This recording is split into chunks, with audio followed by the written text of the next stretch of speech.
we can already see here. Yeah? I'm seeing mheshimiwa kutoka Vihiga akitaka kutoka, that means kids, isn't it? So kuna maendeleo ambayo tunayo, so we could have access in terms of a ramp in our house. Lakini tiles, labda kuna mmoja wetu tu ataanguka. So the tile, maybe the floor is very slippery, maybe pa kujishikilia ni mbali sana, you know, maybe choo ni ndogo sana. Of course we understand we have constraints. Lakini hata tukicompare na UK, how much does an MP in Kenya earn?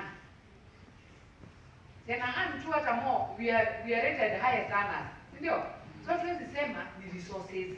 Saa zingine tunajiwekea ni resources.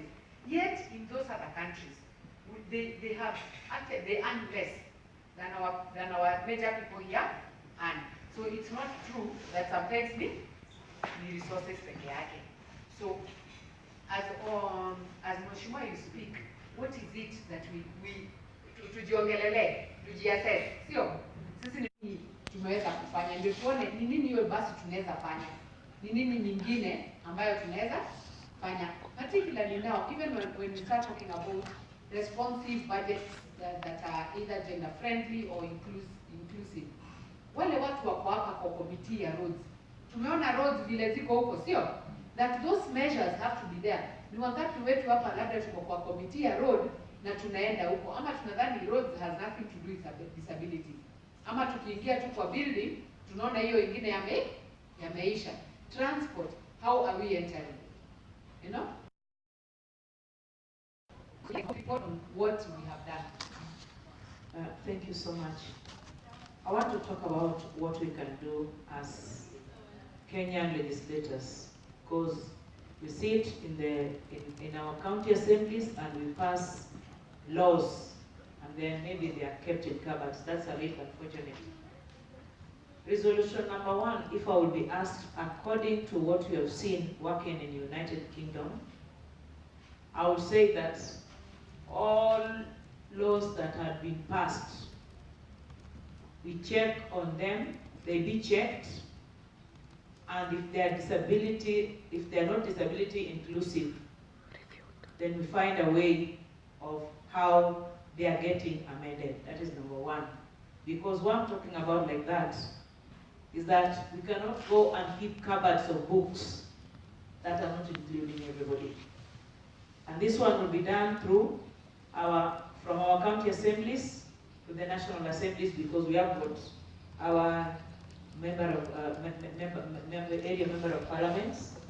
And then this one, we will take it from this meeting, that we hold our members at the Senate, that they oversee other activities, because any other activity is money issue. So then, how much has been implemented, which is inclusive in our counties? Even as they grill our governors, what about implementation of any project that has included disability fraternity?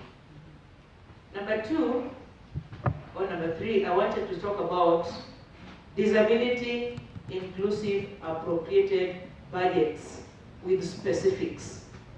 And the members, from this training, it is a little unfortunate that we are doing it when the budget process is just ending for 2019-2020. Let us look into the next budgets with disability bigger lenses. How inclusive is that budget? Inclusion does not mean that we are given gadgets to go and take into the field. Inclusion, even in every department. We have seen the way it is so much accessible in the United Kingdom when it comes to issues of infrastructure, and that is physical infrastructure, the roads. How much has been put in the Department of Roads? How much has been put in the Department of Health and all other departments that is going to take care of ourselves, the disability, so that we don't talk about inclusion, and it is inclusion, it is not implemented. And we are going to take our chairs of budgets very seriously. I am happy that we have got members inside here who are also members of the budget. Please talk about it. And As we talk about, I'm almost done, because even identification of children's abilities at tender age, as we so do it, we have got specifications. Is there any allocation that has been put to the Ministry of Health? And are there staffs there? Because we have seen an occupational therapist in the clinic. That is even someone who we had worked with. So I'm wondering how again he has left work in Kenya and working in the United Kingdom and leaving children with autism and other challenges that are not visible. And then he's gone for work in the United Kingdom. And it's a trained one, our brother here. So moving forward, we have to find out how we are also getting inclusive to get into what is there for us. Thank you. Anyone who has done teaching here? How much are special teachers paid? How much extra are special teachers paid? After going to Kenya Institute of Special Education, he said, how much is extra money? They are paid extra. You know, I'm a teacher. They are paid what? Washima from Embu. They are paid what extra? How much extra? How much more?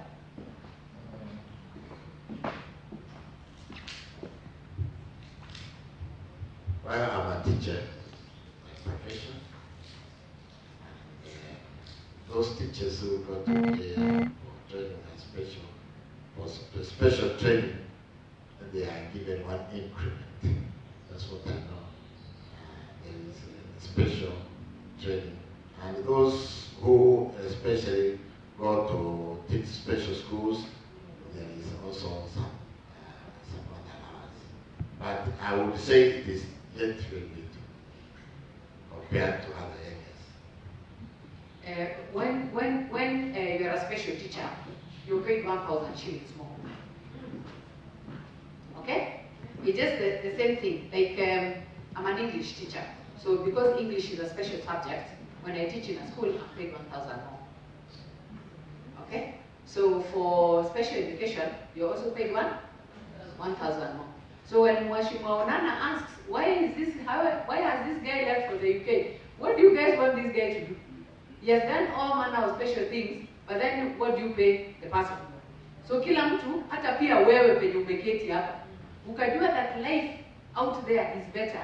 Kila mtu atafanya nini? Ataenda. So again, in terms of inclusivity, it's looking at those things. What is it we are doing to ensure that our people that can help us are either staying or are retained or are enhanced and also sensitized, so that usichague kwenda nje compared to kuwa na huko. But as a human need, you sisi wenyewe kama you know the way you have many people to take care of in this very Kenya. So ukikuwa utakaa hapa, then unachagua kwenda. So and again, some of the things like I'm imagining I want to hear is in a primary school next to you, because unapita hivyo wanasema huyo ni mheshimiwa. Are there ways that we can start engaging those children? Unawapatia competition, watengeze hizo vitu ambazo, you know, kids are very innovative. Tushaona watoto wakitengeza radio kutoka sijui waya na nini. Wengine wanatengeza solar from nothingness. So what if maybe they could just play around with gadgets and make a hearing aid? Why do we have to be the consumer?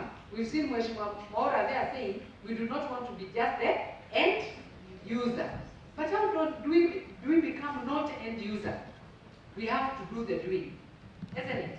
And sometimes you have to encourage either children because they're very innovative, youth.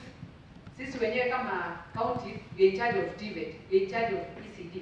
So there are some certain things that can be done that then can start even sensitizing. You know? Kwa sababu, again, the other issue of stigma. They mentioned about stigma. What awareness are we already carrying? And last time you remember we talked about census, and part of the stigmatization being, mtu akiingia kwako, utamwambia sisi sote tuko sawa, sio? Maybe we don't as well want to be identified as part of be able to do. Is there anything that we can say, sasa mimi, and we will discuss this after tomorrow. What is it? That little thing, either to take away the stigma, to create more awareness, you know? Wewe mwenyewe kama mheshimiwa, umeweza kwenda the next secondary school, kwa kuone wajue ala, Pia kumbe waheshimiwa, kumbe mtu anaweza kuwa na disability na pia kwe mheshimiwa, kwa sababu ile majina tunatumia nyumbani, huyo mtu haheshimiki, sio? Haheshimiki. So mtoto hawezi reconcile mheshimiwa na vile wewe unatembea ama vile anakuona, sio? So who will show the child? You know, there are some things that then we have to stop it, to step in the gap. Mwalimu kwa shule atawaelezea, okay? But physically we have to allow ourselves to be the test, the physical example, kwa sababu vile mtu anaitwa ngeli ya kivi haijaisha, sio? So wakati mwalimu anasema ngeli ya kivi imeisha, lakini nyumbani mtoto bado anasikia hiyo ngeli na hajaona mheshimiwa. So you know, there are some things we are called ourselves. That's what mentorship would mean. Ndio kiona asicheke na asijishangae. You know, part of what we do in when we are looking for the not more than 2/3, there are many things that we say. In Kenya, tuko below numbers. Tuko below numbers. In Rwanda, they are looking for beyond numbers, apart from numbers, whatever. But here in Kenya we say, hata kama mtu ni msichana wangu tu aone kwa TV ama aone kwa gazeti wanawake wengine wakiwa viongozi. So therefore, we also have that need to have, if we have to destigmatize, if we have to deconstruct what this inclusion means, if we have to deconstruct the issues of sympathy and pity and inability, then there are some steps that we need to take. Ndio tusikae ni kama hatuko what the teacher is saying is not reconciling with what the child is seeing out there.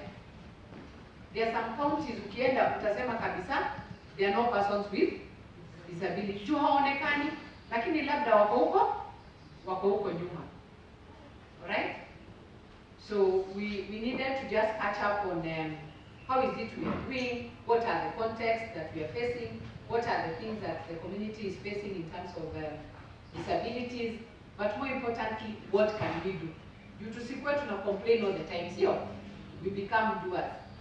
Many times tunasema, you know, in the UK, like for example, we were looking with Lona and we were saying, unaona hiyo wheelchair yake ya that Kenyan lady, vile iko yeye hawezi guza mchanga. Yeah? Did you notice where she's wheeling? Yeah? You could do, but she's cycling the side that is not touching the soil. Huku kwetu mara nyingi, how do you see our wheelchair? Vile inaguza uchafu, ndivyo na sisi tunafanya nini? Tunaguza. Okay? So and then you become more vulnerable to other things. So unapata opportunistic diseases. Yeah? Then you appear as if you're not clean. But it's the way the gadget has been made. Then again, in terms of our advocacy, sisi wenyewe, si tumesikia minister akisema akicommit Kenya, sio? Si amesimama hapo on behalf of the country, akicommit Kenya. So the next part of our next actions would be like, excuse me, Mheshimiwa, in 2018 during the conference you committed that mnaanza kutengeza the gadget. How far have we gone? Have we even acquired the machine? Who actually is working on it? Are persons with disabilities themselves part of that work? Okay? But tusione tena ataenda kureport. Unajua atareport tena in another conference, atafanya nini? Atareport, atasema we are progressing. Because hapa katikati ya nchi, we are not asking what is the progress. And you must, what is the measure of the progress? Akisema hivyo, what is the measure of progress? Is it kuacquire hiyo machine? Is it tuone ni ngapi haswa ita produce? You know? Isikuwe pesa inakuja na inapotea. So we must look at all prongs. How do we hold government to account? And we remember we are part of government. Sio? Yes. How can we be held to account? How do we hold you people to account? How do we hold others? Because muna role mbili. One, you have a role as a person themselves experiencing these challenges, but also as a person ambaye shangazi yangu kutoka Subuki anakutegemea wewe. You know, they have no other way of kujitetea kusema mimi huwa sioni, mimi huwa sisikii. Anategemea wewe umemwendea, sio? So you must remember you have those two roles. So any other additional thing?